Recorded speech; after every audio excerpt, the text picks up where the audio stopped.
আয়োজন করে থাকে এবছরও এরকম আয়োজন হয়েছে।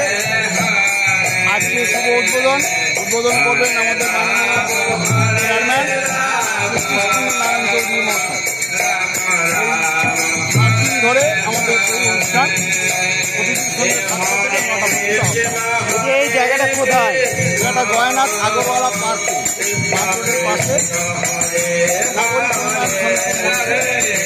এখানে ভক্ত সমাগম অনেক ভক্ত হয় অনেক। হ্যাঁ, এখানে ভক্ত সমাগম অনেক হয়, অন্তত আপনার নাম? দীপদাস। আমি তপন সরকার।